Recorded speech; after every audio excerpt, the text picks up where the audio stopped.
Good everyone, welcome back to our next edition of Econ Talks. Gareth, we've had the latest government budget come out, sort of once a year, birthday and Christmas combined for economists trying to dig through all of the detail. I'll be walking around with my copy of the budget pack for probably another week or so as we continue to look through the details.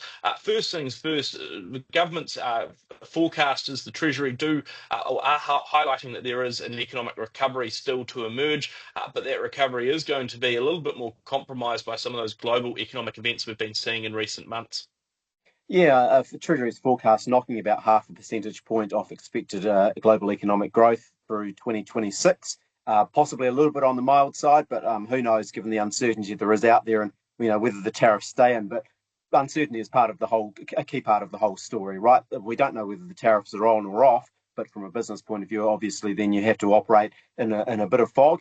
And then you tend to sit on your hands and not do too much because you're not quite sure what is going to be happening out the other side of it. So downward revisions there, that's affected their expectations of New Zealand's economic growth and how quickly the recovery for our economy comes through in 25 and through into 2026. Although not that much. When you look at economic growth forecasts for New Zealand, they've still got 3% growth put in for New Zealand through 2026, which is a reasonably strong performance.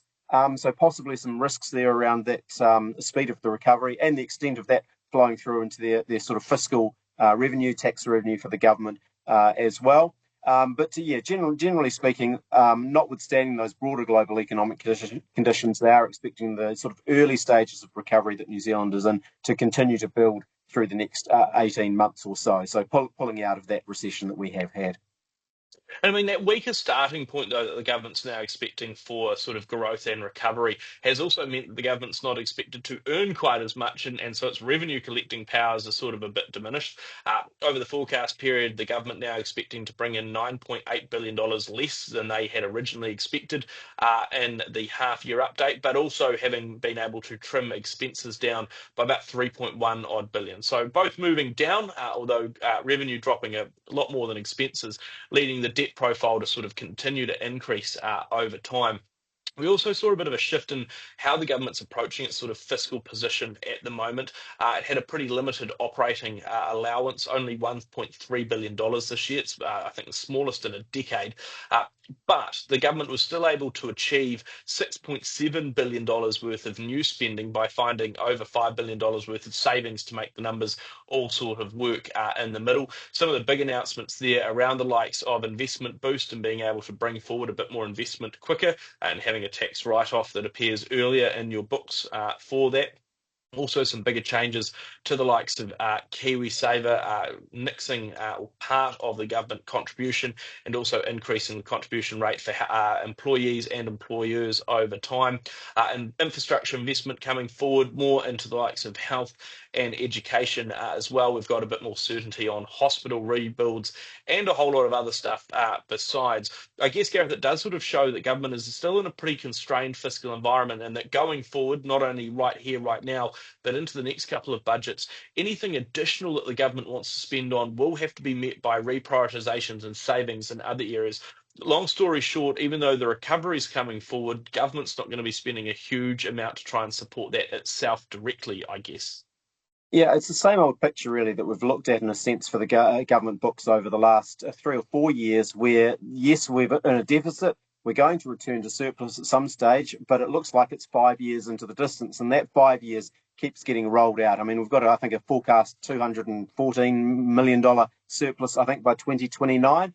That's not very large in the grand scheme of things, and any sort of shocks that may come along, doesn't really have to even be a shock, really. It could be a gentle breeze that hits us, and you move into deficit territory. You look at debt numbers, that government debt as a percentage of GDP still continued expected to continue climbing through the next 3 or 4 years as well. So getting that debt position under control and starting to head back down to something a bit more sustainable, something more manageable, something that puts us in a position where if another shock does come, like an earthquake or a pandemic, whatever it might be, that we are in a state to actually be able to respond to that effectively without sort of running the sort of risk of not angering, but I guess attracting the negative attention of the ratings agencies. There's a whole lot of stuff there that, yes, off in the distant future it starts to come right, but it is quite a distant future at the moment. So you're right, in terms of the government's ability to spend more, it's repeat. I think rinse and repeat over the next 2 or 3 years. If we have continue to have a national-led government where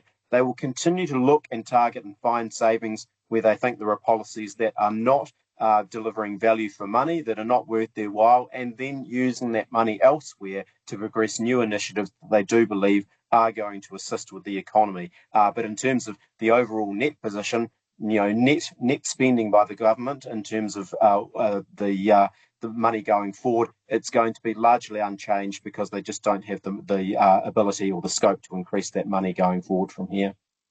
Which is why, in my mind, this was the switch at budget, money being switched from one area to another, because you did have those sort of constraints coming forward. And again, with the uncertainty that's currently hanging over the global environment and what that means for domestic levels of spending and economic activity, again, you'd sort of, I think, hoping for the best, but being prepared for the worst. And that worst would be weaker levels of economic activity and just not quite as much support able to come through from the government, leaving a bit more for the Reserve Bank to do. But they also have to be cautious about the likes of inflation and similar. A lot of moving parts then in the sort of government's budget space, a lot of announcements that have been made, but sort of it felt a little bit bitsy a little bit this year, sort of a lot of smaller projects coming through. I do think that the likes of investment boost as a long-term policy will support greater level of investment into good capital that will hopefully lift productivity, but it's not quite as immediate as I think everyone wants a bit more economic growth support to be. So still a bit of a watch and wait on a number of those announcements. We'll continue to cover off what that means for the broader economy, how government spending goes, and all of those new announcements and how they function on one of our future editions of Econ Talks.